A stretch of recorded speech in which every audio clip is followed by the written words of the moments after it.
So you wanted me to talk about how the 49ers might improve their offensive line this offseason. So I will talk about how the 49ers might improve their line this offseason. You know, Mike just texted me a second before I hit the live button, and he said, imagine if the 49ers signed Drew Dahlman in free agency and drafted Armand Membou in the first round out of Missouri. Yeah, imagine if that happened this offseason. Now, I think that the Membou pick is more likely than the Drew Dahlman signing. And today we're going to talk about the Membou pick because this guy just lit the place on fire at the NFL Combine. We can take a look at his relative athletic score, better than people expected, and they were expecting a lot out of the tackle from Missouri. 9.82. Pending the bench press. We have the explosion stats and we have the speed stats. He ran a 4.91 40 with a 1.7 10-yard split, a 34-inch vertical, and he's 332 pounds. I mean, this is an absolute dream athletic fit for the 49ers. How do I know? Well, we've got a Trent Williams comp. How about this? Since 2003 at the NFL Scouting Combine, there have only been 4 offensive line prospects who weigh over 315 pounds, who've posted a vertical jump of over 30 inches, and who have run the 40-yard dash in under 5 seconds.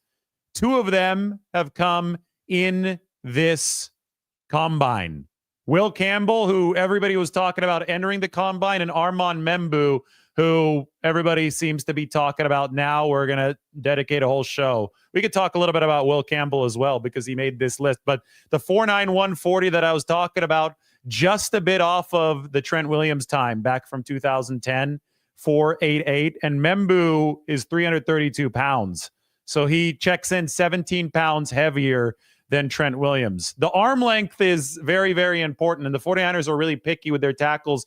And that's where Will Campbell's measurables fall off. And there will be scouts, there will be coaches who will tell you that arm length is the most important metric that there is for offensive tackles for the reach, because these edge rushers are so athletic now. You know, even if you move really well, that is not going to be enough to block some of these guys, because as I've been talking about over the course of this draft season, we've seen the proliferation of some of the best athletes on the field at edge rusher. So to block them as an offensive tackle, you have to have the full package. And I think that there should be some legitimate concern about the shorter arms, the 32-inch arms of Will Campbell. But Membou, his arms are long. They're not as long as Tristan Wirfs, 36.5 inches. I mean, Wirfs, you look at this and you're like, damn, the 49ers made a mistake. They should have picked Tristan Wirfs in 2020. But that error has long since been acknowledged. That is water under the bridge. The 49ers now need a tackle. I think that this is an offseason where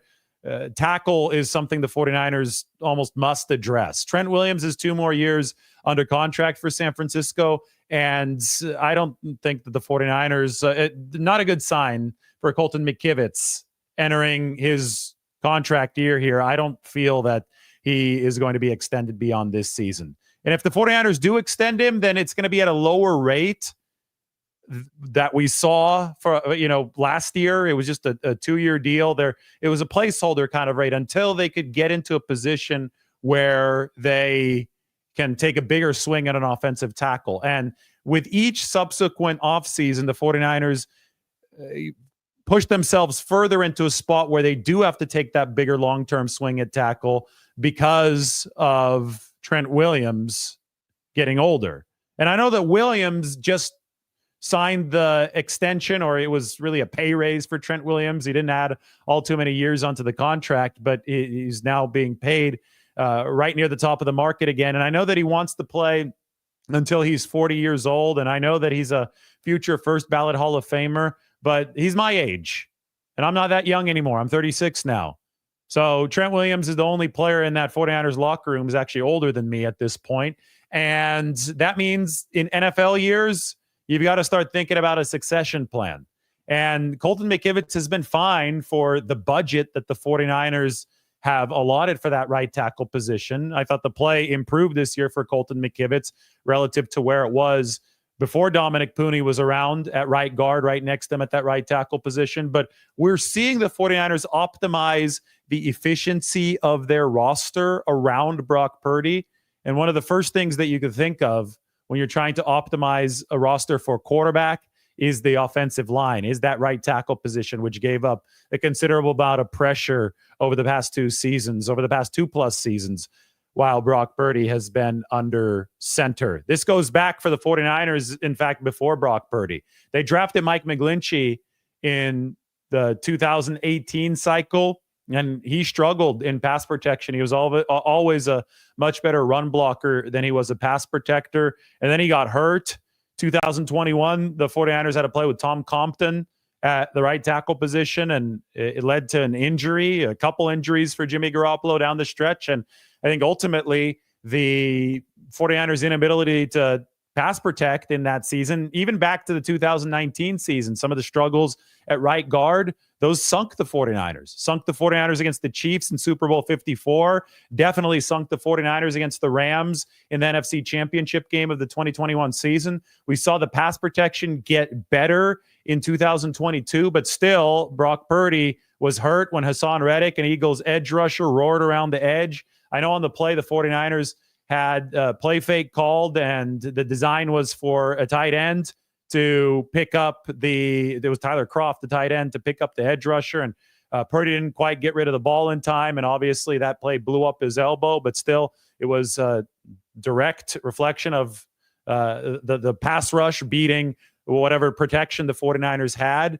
And, although 2023 saw a historically good offense for the 49ers, they did it in spite of pass protection metrics that ranked below number 20.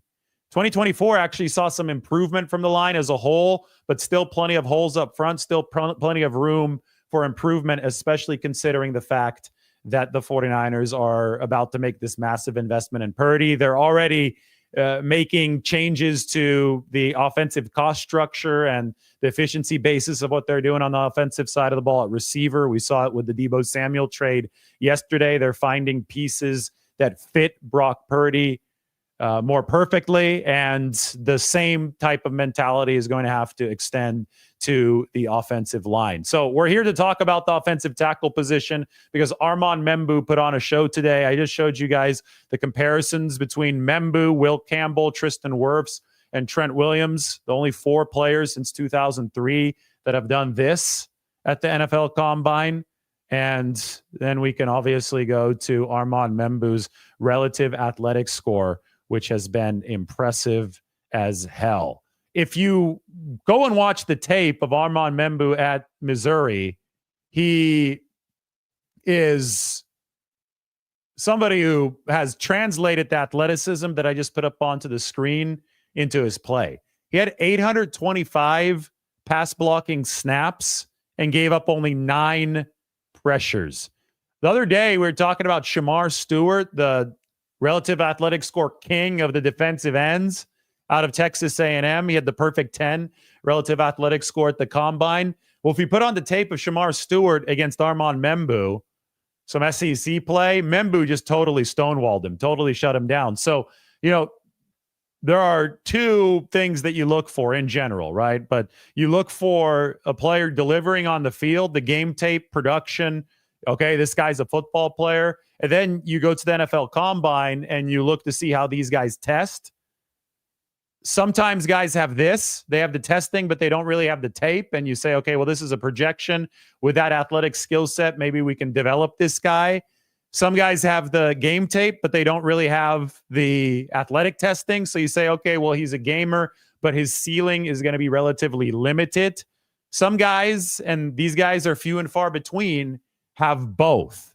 And Armand Membou has both. Now, there is some kind of question, and I don't understand why this question is permeating the airwaves. It's like, is Armand Membou a guard or is he a tackle? Well, he's got 34-inch arms.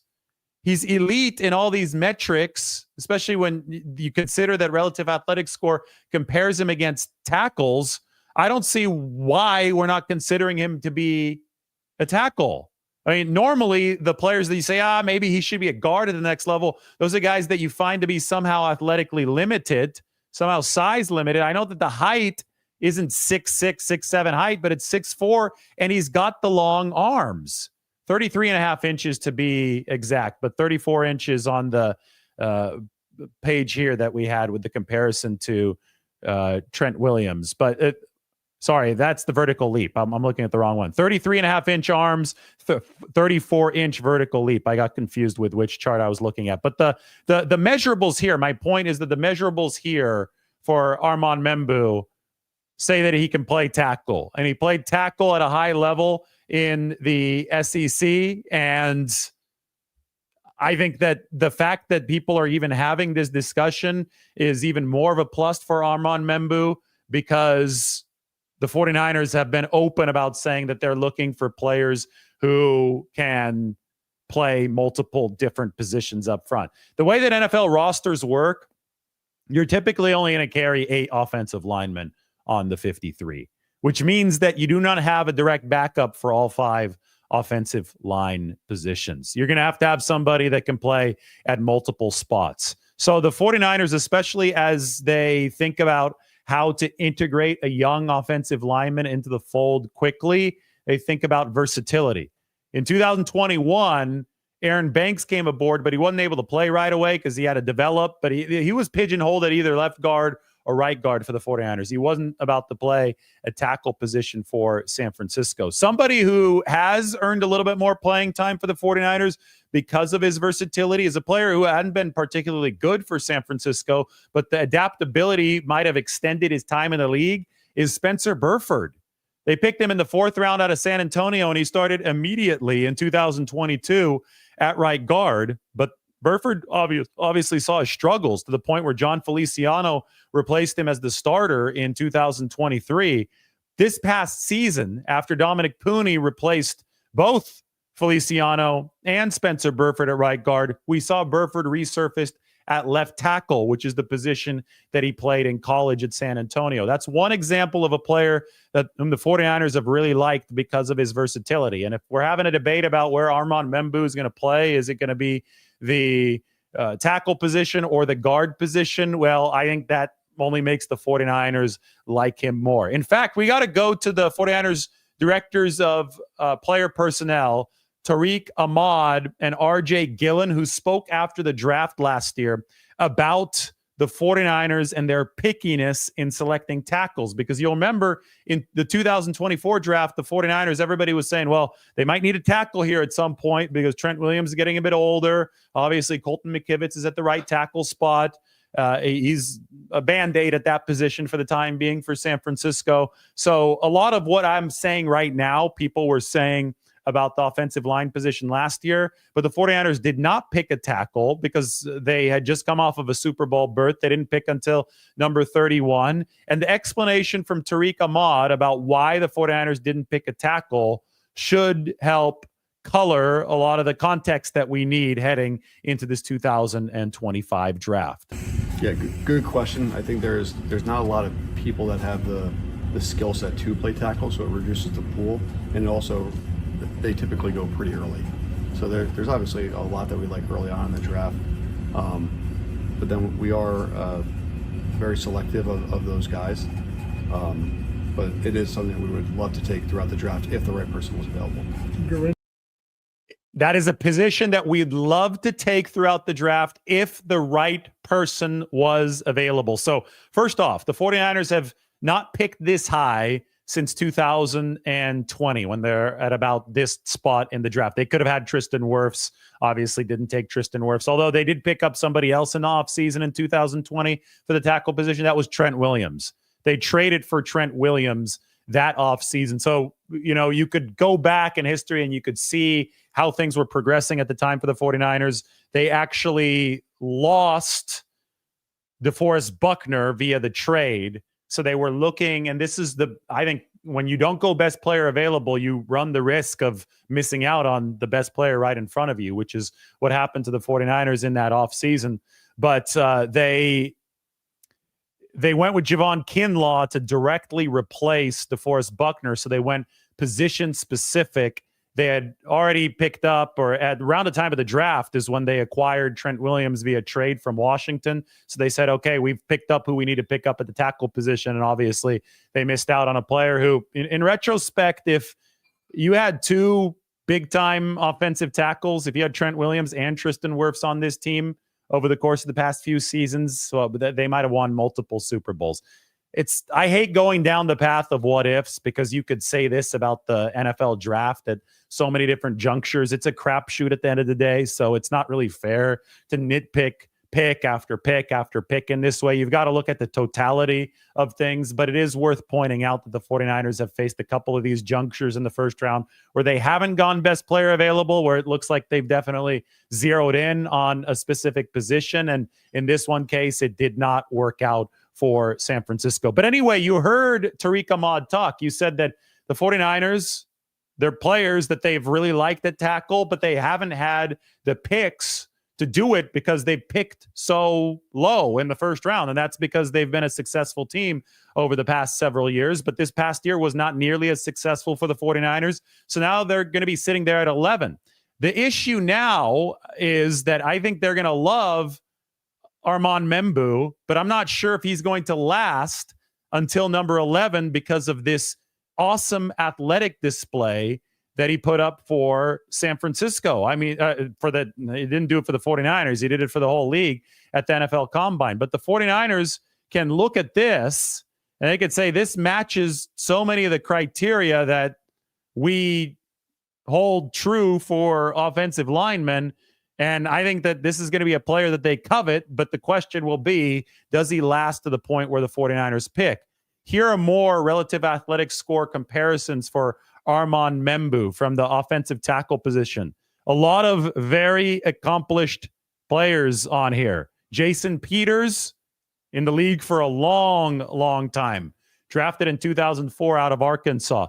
As we just discussed, Tristan Wirfs, 2020 pick. He had a 9.7 relative athletic score. There's Trent Williams, obviously one of the most athletic offensive linemen in NFL history, 2010 out of Oklahoma. That's a comparison for Armand Membou. Then there's Austin Jackson, 2020 out of USC, and Troy Fautanu last year out of Washington. That was the player whom Brad Graham at the SF Niners does a great job. He absolutely loved Troy Fautanu. We'll have to see how his NFL career progresses. But these are all really nice comps for Armand Membou as far as athleticism goes. The 49ers, this is really worth noting. The 49ers have taken very distinct R&D focus as of late in the NFL draft. That's research and development. That is the analytics department. And this is something they didn't do earlier in the Shanahan-Lynch regime when they were missing or, barely hitting, marginally hitting on some of their offensive line draft picks. And the reason I say this is because the 49ers' most recent O-line draft pick in the top 3 rounds, or we'll even say the most recent 2. They also drafted Jared Kingston last year, but he did not make the 53-man roster. But he was a very athletic guy. But the most recent pick who stuck with the team, who has played very well, is Dominic Pooney, and he has the highest relative athletic score of any drafted 49ers offensive lineman under Kyle Shanahan and John Lynch. 8.27 relative athletic score, and they were able to pick him up in the 3rd round of the 2024 draft. But you look at some of the numbers here, the vertical jump, 30 inches, really good. The broad jump, 8.33, really good.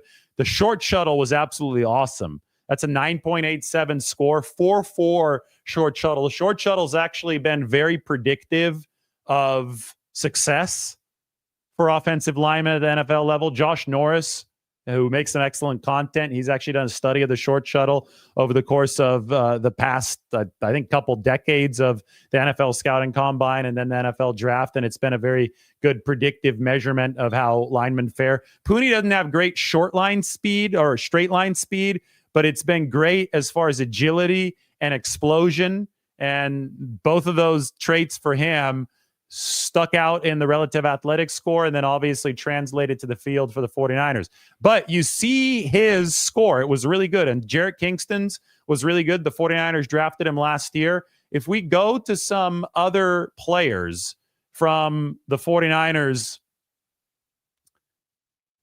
earlier drafts at the offensive line, you will see that the relative athletic scores were not nearly as good. Here's Mike McGlinchey's. Not nearly as good. I should take off my little picture-in-picture there so you can see. He was okay, but there was a lot more yellow than green on here. And this was a first-round pick at number 9 for the 49ers. And, the one part in green here is the height. He was really tall. And I think Mike McGlinchey's height actually was used against him. I think that some of the power rushers were able to take advantage of the fact that he didn't have that low center of gravity, and that's what gave him some trouble as a pass rusher. So I don't think this was a tremendously R&D directed first-round pick, number 9 overall pick for the 49ers in 2018. Then we go to Colton McKivitz. This was a bad relative athletic score. A lot of red on here, right? 4.34. Now, in fairness, McKivitz was a 5th-round pick in 2020, so it's not like the 49ers were using really high draft capital on him. But I don't think this is one that the R&D department was behind, because you could see that most of the scores are below average. How about Justin School, 6th-round pick? This is a year earlier, 2019 draft. Justin School, 7.17 relative athletic score, decent size. He's got a good size measurement. They liked his long arms, but the movement ability wasn't all too great, right? The movement ability was mediocre to the 3-cone drill looked like it was good. They said the agility was good, but everything else was okay. Now, again, he was a 6th-round pick, so the 49ers felt that this score was worthy of that, so you can take that for what it's worth. Didn't end up being a great player for the 49ers. Actually is still in the league now, though, with Tampa Bay. Then there's Jalen Moore. I think Jalen Moore, prior to what we saw from Dominic Pooney last year, was the highest graded 49ers offensive line draftee under Shanahan and Lynch in terms of relative athletic score, 7.49. Good across agility, good across speed. Explosion was also good. Nice vertical. I remember that vertical was impressive coming out of Western Michigan at 30.5 inches, but the size wasn't great for Jalen Moore, and that's why he also was a 5th-round pick for the 49ers. So you go through all of these, and then you get to Dominic Pooney. 8.27 is a really, really solid relative athletic score. So obviously the 49ers, I think, started doing something a little bit different last year, and it was the focus on research and development. They let the R&D guys into the building, or they were already in the building, but they let the R&D guys really take over with the picks, especially a little bit later in the draft. And I think that was reflected in the 49ers offensive line picks. We got one more to show. This is Jake Brendel's. They didn't draft Jake Brendel, but Jake Brendel was undrafted free agent in the 2016 class. Career began in Miami. He had one of the better relative athletic scores ever. Brendel was light. He played his college ball, I think, at about 290 pounds.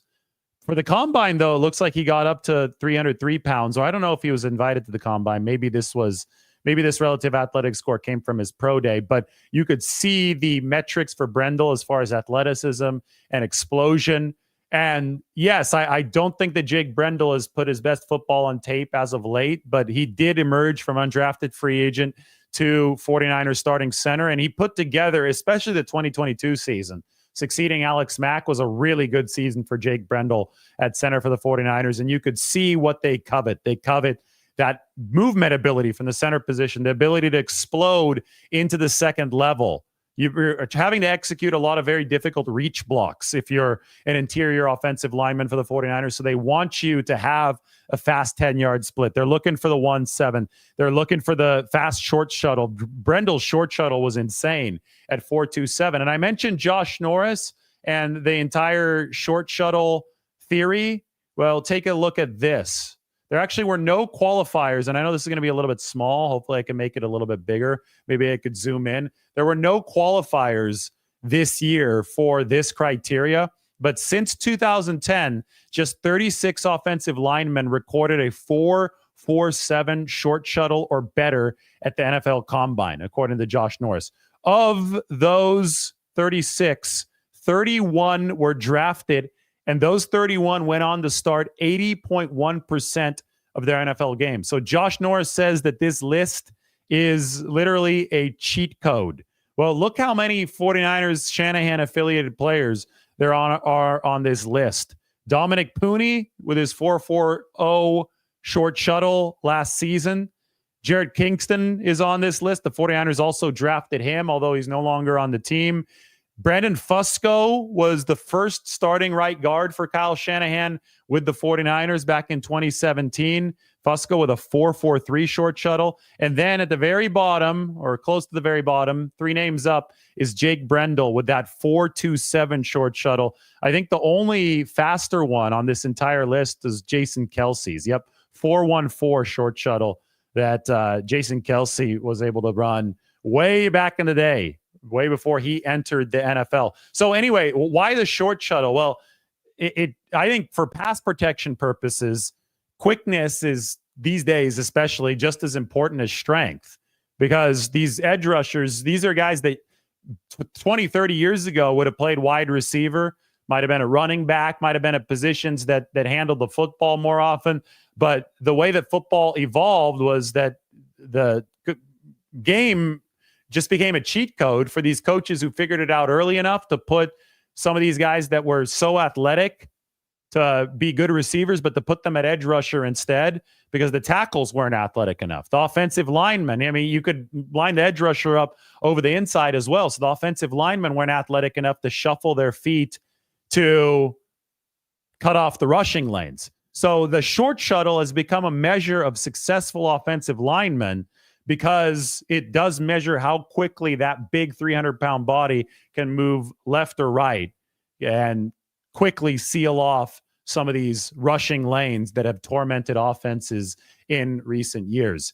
Anyway, the R&D focus that the 49ers have really emphasized over the course of the past year, I think that's going to continue as they look for an offensive tackle and perhaps even another offensive guard in this next NFL draft. And if they are focused on the numbers, they're going to be really impressed by Armand Membou. And then the number is going to be, does he drop down to number 11? Because if he doesn't, well, then the 49ers are going to have to start thinking about other potential options along the offensive line. Somebody that might be available a little bit later in the first round, just based on the athletic testing that we've seen, is Kelvin Banks. Kelvin Banks Jr. out of Texas. Now, this is a solid relative athletic score. It's just nothing close to Armand Membou's. This one is more evocative of Dominic Pooney's last year. Remember when we looked at Pooney? It was here. Let me see if I can remember the right. Yeah, there it is. I clicked on the right tab. Dominic Pooney's 8.27. Kelvin Banks 8.25. The height for Kelvin Banks 6'5", so he's not this towering 6'7" tackle. That's the okay drawback of this relative athletic score, but he's got a really big vertical. You can see down at the bottom, 32 inches. That shows some explosive ability. The 40-yard dash, again, solid. Not great. It's not a 4.9 like we saw at Armand Membou, but it's a 5.1. And there's enough here to like from an athleticism perspective that you can say, okay, this guy's going to have a solid ceiling in the NFL. When you look at Armand Membou's, you're like, holy crap. This compares to Trent Williams. It also compares to a guy from this year, Will Campbell, who's been expected to go in the top 10, but Campbell's arms aren't as long. You're still comparing it to just all-time great athletes along the offensive line. With Kelvin Banks, it's merely good, but merely good might be solid enough to make for a really good offensive tackle at this next level. So definitely a player worth checking out. Mike also wants me to talk about Eli Cox, a center, and Jared Wilson, a center, two really athletic centers who tested today at the NFL Scouting Combine. And, while we're at it, we can also look at Will Campbell's. Campbell, because his relative athletic score, awesome as well. But the arm length is a little short, and the people who analyze a lot of tackle play, they'll look at the short shuttle and they'll look at the arm length, and maybe they'll even look at the arm length before they look at the short shuttle, which is just tough for somebody like Will Campbell. That actually might make his draft stock bump down a couple notches. Here he is, 9.88. I mean, that's a beautiful relative athletic score. 319 pounds, 32-inch vertical. What was it? It wasn't his 40. We saw it with the Trent Williams chart, right? Where was this? 4.98, just under 5 seconds with the 40. So a little bit slower than Armand Membou, but anytime that you can run under 5 seconds in the 40-yard dash at that weight, it is going to be impressive.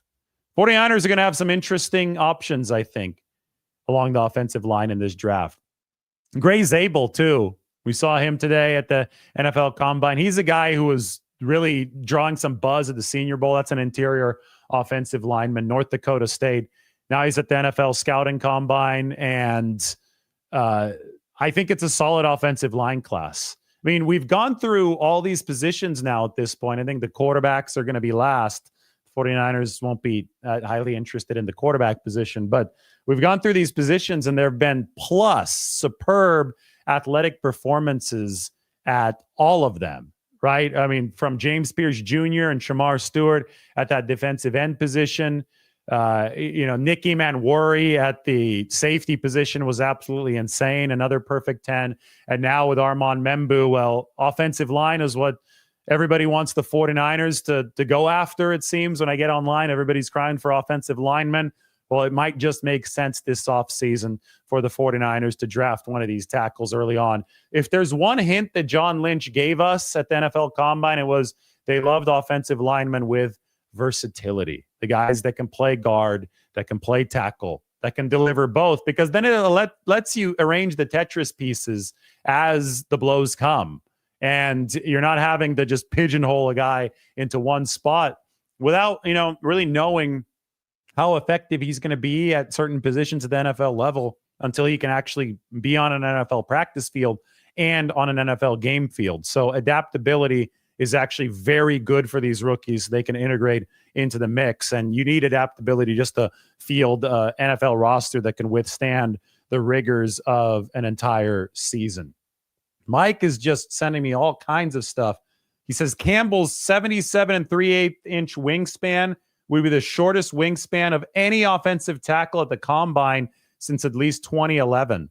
So here I am talking about the issue of the short arms for Will Campbell. Yeah, it's an issue. It would be the shortest of any tackle at the Combine since 2011. But he's an awesome athlete.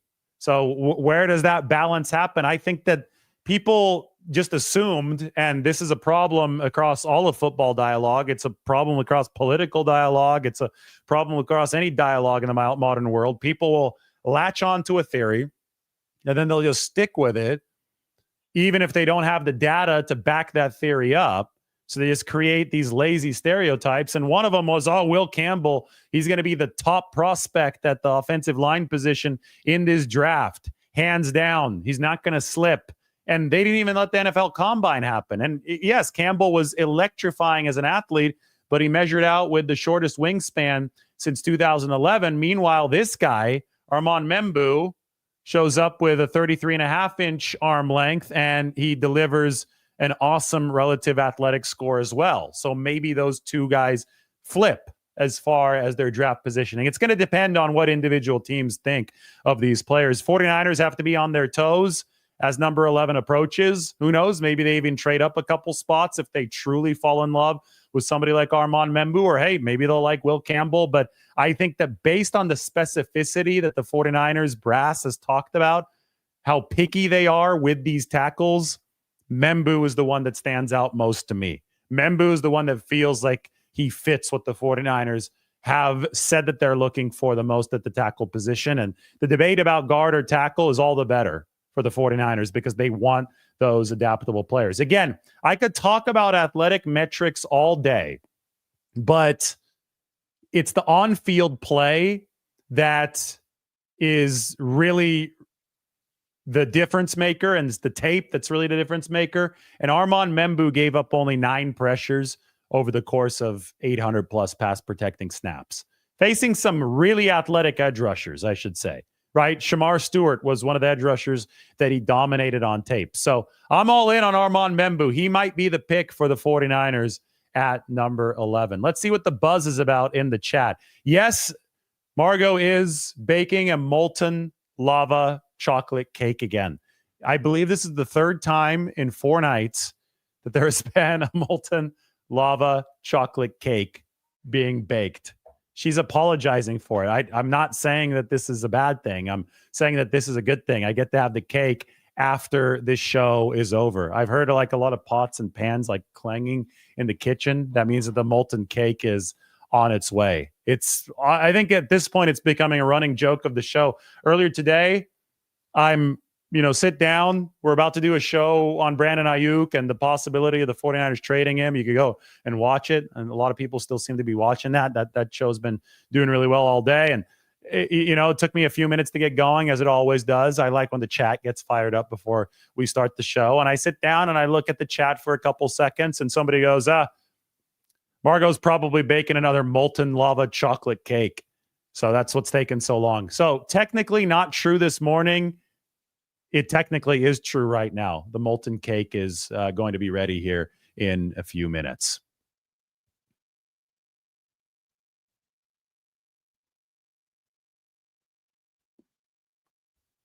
Luke Walsh would be happy with Membou at 11. I think a lot of 49ers fans would be happy with a plus athlete, high ceiling offensive tackle early in this draft. The way I look at it, if you're just going to allocate resources based on what's available in this draft class, the 49ers have already clearly told us that they're very picky when it comes to offensive tackles. You need a very specific set of traits because of the offense that they run and just because of what tackles have to deal with in general.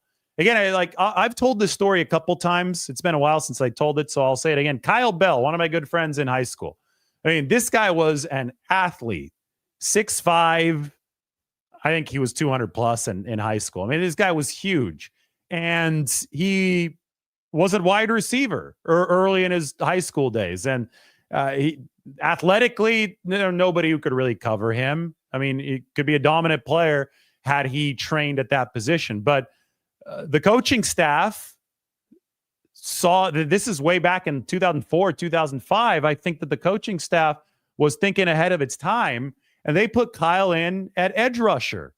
And it was sack after sack after sack. And that was back in the day when edge rushers, defensive linemen were usually bigger, sturdier players, just like the offensive linemen on the other side. But what happened is that over the years, the best athletes started doing what Kyle Bell did on my high school team. The best athletes started playing defensive end on the defensive side of the ball. More and more edge rushers became these absolute athletic freaks who were still sizable enough to win with a bull rush, by the way. It wasn't like they were turning into really small players. The lightest edge rushers were still 240 plus. So they were still balls of muscle that were able to go in there and bowl through offensive tackles who were trying to set up in pass protection. And you basically saw the proliferation of these ultra athletic defensive linemen outpace what was happening on the offensive side of the ball. Now, there's been a little bit of a correction on the offensive side trying to make up for this. You see a lot of tight ends convert to offensive tackle. You're seeing players from lighter, more athletic positions beef up for the tackle spot. But football is still in a place where the defensive linemen are winning at a quicker rate than they really ever have. The pass rush has a major advantage in football. I mean, you just saw the Philadelphia Eagles win the Super Bowl with a 4-man rush. The 49ers almost won a Super Bowl in 2019 using exclusively a 4-man rush. I mean, you could go back to the New York Giants NASCAR packages. That is the ultimate cheat code, right? Is being able to rush and win with 4 up front. Well, the ultimate counteracting cheat code is to be able to slow down that rush. And to slow down that rush, you're going to need ultra athletic offensive tackles. You're going to need to have extremely high standards for those offensive tackles. And I think the 49ers have that very stringent criteria. They haven't been in position to draft that position at the level that they've wanted to since 2020. And it just so happens that the weekend of the 2020 draft is when they brought Trent Williams aboard. So that's why they didn't pick up Tristan Wirfs. I think those two things were obviously very tied together. Well, now that we're talking about Trent Williams and Tristan Wirfs, the only other two offensive line prospects since 2003 to weigh over 315 pounds, jump over 30 inches on the vertical leap, and run under 5 seconds in the 40-yard dash are in this draft. Armand Membou and Will Campbell. So I think this is a golden opportunity for the 49ers, who can and probably should be in the market for an offensive tackle. Mike says that Margot needs to cut the chocolate cake into 774 pieces so that everybody in the chat can have a little bit of a piece. She said that there's a fat chance of that. So, I mean, I can hear. You guys probably can't. The mic is super high quality. Armand Membou, on top of all of this, which we see from him on an athletic basis, has only 18% body fat. So you've got a guy who's 6'4", 332 pounds with only 18% body fat. That is real body composition. So take it for what it's worth. Armand Membou. Any more questions? Let's go.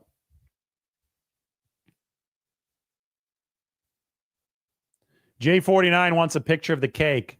Is the cake almost ready? It's got 5 more minutes. So you guys, nobody is allowed to leave for 5 more minutes. You guys are going to get to see the cake when it comes in. 5 more minutes, the cake comes in, and we can end a busy weekend of coverage on a very good note, on a very sweet note. Mike asking if Colton McKivitz might move inside. Yes. I mean, I think that if you draft Armand Membou, obviously Trent Williams is going to be staying at the left tackle spot. Membou to right tackle, Colton McKivitz to right guard. Dominic Pooney, you can flip over to the left guard spot. Ben Barch, he's your top reserve guard. I mean, seems like a big-time upgrade for me at the offensive line if you're the 49ers. Center, I opened the show saying, what if the 49ers sign Drew Dahlman and draft Armand Membou or Will Campbell? Or again, Campbell's got shorter arms. I'm not sure if the 49ers will go for it, but we'll see. There's still going to be a lot of research being done for San Francisco. We'll take a look at the 30 visits. There are many different ways they can go about this, but remember that Colton McKivitz played guard for the 49ers his rookie season in 2020. They've been on this adaptable lineman train for a while. And I think that lines work in unison. You can't just look at one spot. I'm going to even open up the state of the 49ers offensive line piece so we can illustrate some of the dynamics at play up front. The illustration from Clay Roddery in the offensive line piece was elite, by the way. Take a look at that. Good stuff. That's Brendel in the middle. But we can look at, take a look at this. This is the 49ers offensive line and its pass blocking efficiency and pass blocking win rate scores over the course of the past several seasons since 2019. Red is bad. Blue is good. They were better than a lot of people give them credit for in 2024. But I still think that they got worse in some crucial areas, and I'll explain why. This is the efficiency of the offensive line at specific spots. So you've got blue good, red bad again. Obviously, Trent Williams is good, but he missed time with the ankle injury. McKivitz got much better. The pass block percentile went from 4 to 56 this past year. I think that one of the reasons it got a lot better is that Dominic Pooney replaced Spencer Burford at right guard. So I talk about offensive lines working in unison, working as a team.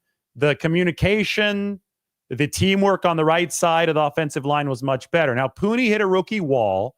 He was well above 50th percentile for most of the season.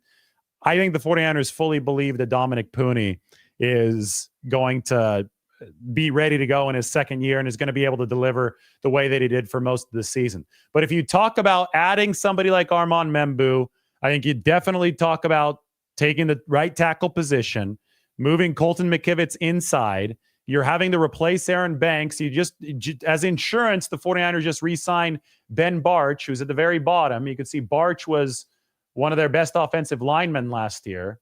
Let's get Barch up on the screen here if we can. There you could see at the very bottom. He was a 93 pass block percentile grade and a 68 run block percentile grade. So Barch is an insurance option to start at left guard in case the 49ers can't make any instant impact starter moves in free agency or the NFL draft. But assuming somebody like Membou is able to grab one of the starting spots, yes, Colton McKivitz is somebody with potential flexibility for the 49ers. Really good question there. I believe that one was actually from Mike himself. People are saying trade down for Gray Zabel. We don't know exactly where Zabel is going to be picked, but I think his stock has risen to first round level, at least according to the current buzz. So that's another option, right? You can say, hey, there are only a couple marquee players in this entire draft. So the difference between number 11 and number 18, number 20 is not going to be that big. So you try to trade down for another pick or so, or 2 picks, where whatever it may be, to move from 11 to around 18 or 19, and then pick Zabel. The problem with that is if you're thinking that there aren't all too many total blue chip players and you want to trade down, other teams are probably thinking that too. And it's not that easy to trade down and recoup that capital. A lot of people just play franchise mode on a video game, and they can make all these trades all the time because it's just AI making the trades with them.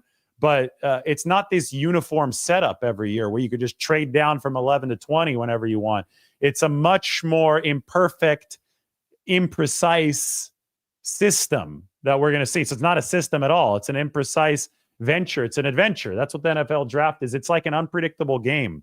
It's kind of like a football game. So you can't predict what the play at snap number 11 is going to be or snap number 20 is going to be. And you definitely can't predict if you're going to be able to swap down draft position in that kind of way. So I think that the whole trade down, do this, trade down, up, do that is way easier said than done. I think that people need to realize that the draft is an unpredictable beast, and the 49ers will be happy if they can get some good players out of it like they did in 2024. Like Eric Gomes said, it is too many moving parts in the NFL draft.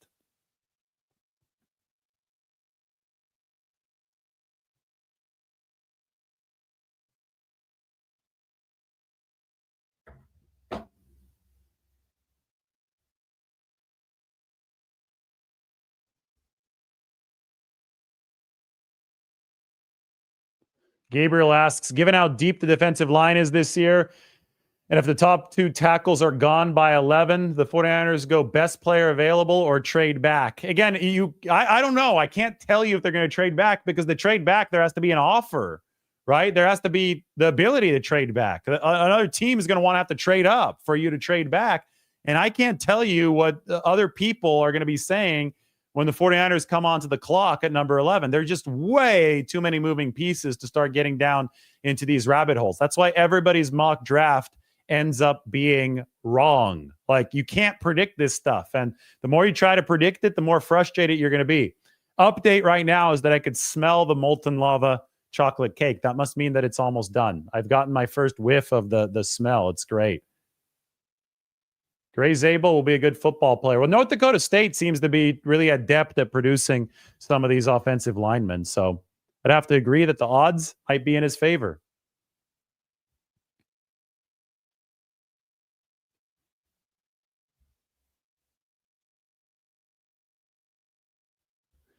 Thank you for this. Is it worth it for the 49ers to trade their first and another pick, a second or third, to move up to get Membou? Or are there too many holes to waste picks? This is really funny because I just got a text from my buddy Keith. Shout out to Keith. I don't know. Maybe you are Keith. That would be funny if you were Keith. But I feel like the 49ers might be using a third-round comp pick to swap with the Bears for an offensive tackle after today. Give us Membou, is what Keith says. And if not, someone good is falling to number 11. So essentially, Keith right here, text message was on the screen. That's not Keith. That's Margot. But Keith thinks that the 49ers might use one of the extra picks they have one of the comp picks, the third round comp picks. I believe they have 3 picks in the third round to try to move up in the first. It's expensive, though, to move up in the first. And again, Membou put on a show today. Will Campbell also put on a show, but I think Membou has the better arm measurements. I always go back to this. Campbell, Membou, Tristan Wirfs, Trent Williams, all part of a very exclusive club. I am now part of a very exclusive club. We have the molten lava cake. Oh, my goodness. I'm going to try not to burn myself. This is it. I just dropped the fork. That's not good. I'm not going to eat it on camera. Well, actually, can you bring another fork, please? I need another fork. People are going to think it's disgusting if I pick the fork up off the floor. This is it. This is the famous molten lava cake. And people are really upset if I don't take a bite of stuff on camera. So I'm going to try not to burn myself. And I mean, with the raspberries, the vanilla ice cream, and it's hot on the inside. It's going to be really nice. This is worth trading up for. Thank you. I love you too. All right, so here we go. It's like steaming hot. It's steaming hot. I mean, there's literally molten lava on this.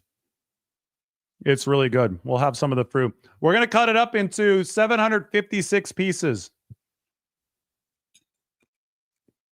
And you guys can have the next molten lava cake. That's it for the show. I have to go eat. Bye.